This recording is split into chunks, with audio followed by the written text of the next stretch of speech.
존경하는 국민 여러분, 박주선 국회 부의장님과 선배 동료 의원 여러분, 자유한국당 강효상 의원입니다. 무문농법이란 말 들어보셨습니까? 법조문을 멋대로 해석해 법을 농락한다는 뜻입니다.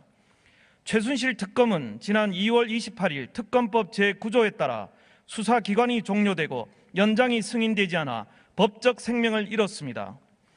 지난 90여일간 특검 사상 최대 규모인 31명을 기소하고 종료되었습니다. 그래서 이제는 특검법 제7조 6항에 따라 최소한의 인원으로 공소유주 업무만 할 수 있는 상황인데 좀비처럼 살아 꿈틀대고 있습니다.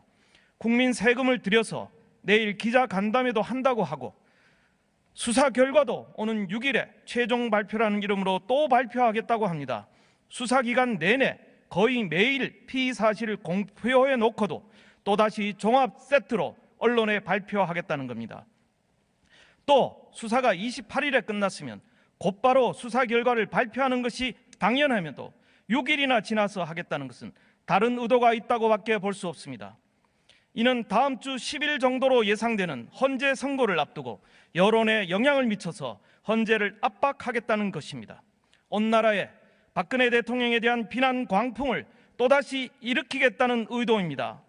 이렇게 생명이 다하고도 좀비처럼 여전히 활보하고 있는 좀비 특검의 활동에 대해 결코 묵과해서는 안 됩니다.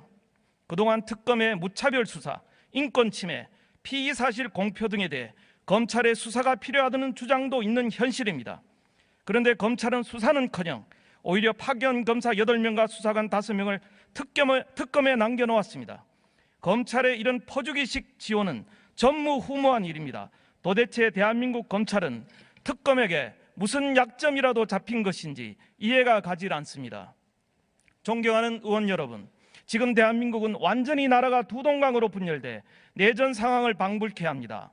헌법재판관에 대한 살해 위협이 나오고 유력 대선 주자는 탄핵이 안 되면 승복하지 않겠다거나 혁명 운운하고 있습니다. 이대로라면 탄핵안이 가결이 되든지 되지 않든 후폭풍이 만만치 않을 것입니다. 탄핵안이 인용이 되든 되지 않든 후폭풍이 만만치 않을 것입니다. 조선일보 김대중 고문은 지난 2월 28일 칼럼에서 헌재가 탄핵 소추를 받아들여 박근혜 대통령의 파면을 결정하는 날 태극기의 반발과 저항은 극에 달할 것이다. 반대로 헌재가 탄핵 소추의 기각 결정을 내리는 경우 우리 사회는 촛불의 거센 저항과 폭력적 위협에 처할 것이 뻔하다고 썼습니다. 이것이 일주일 남은 탄핵 선고 이후 우리 대한민국의 현실입니다. 나라가 이렇게 되도록 방치하는 것은 우리 국회가 할 일은 아닙니다. 광장에 나가 국민들을 선동할 것이 아니라 지금이라도 머리를 맞대고 보다 적극적으로 이러한 파국을 막을 수 있는 대안을 찾아야 합니다. 제1당의 유력 대선 후보인 문재인 전 민주당 대표에게 호소합니다. 내주 중으로 박근혜 대통령과 회동을 해 이 문제를 풀어줄 것을 간곡히 호소합니다. 문 전 대표야말로 고 노무현 대통령이 그렇게 비극적으로 돌아가셨을 때 가장 옆에서 지켜보았던 분이 아닙니까?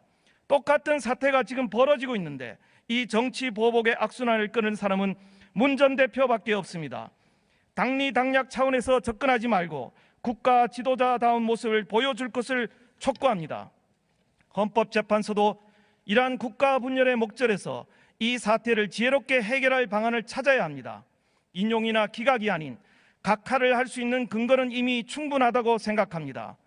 국회 탄핵 소추 의결은 사유별 개별 투표가 아니라 13가지 탄핵 사유를 하나의 큰 통에 넣어 섞어치게 탄핵을 하는 것으로 만든 것으로 이는 구체적 탄핵 사유를 요구하는 헌법 제65조의 탄핵 규정과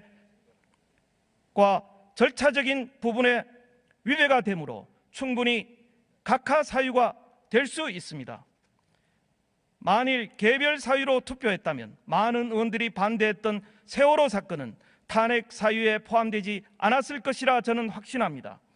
세월호 7시간 의혹은 박근혜 대통령에 대한 대표적인 마녀 사냥으로 역사에 기록될 것입니다. 존경하는 의원 여러분, 오늘은 헌재가 탄핵 선고를 하기 전 마지막 본회의 자리입니다. 우리가 역사에 죄를 지어서는 안 됩니다. 헌재가 현명한 판단을 내리고 동시에 박근혜 대통령과 문재인 전 대표 두 분이 만나 분열이 아닌 국민 통합의 역사가 탄생할 수 있도록 여야 정치권이 함께 힘을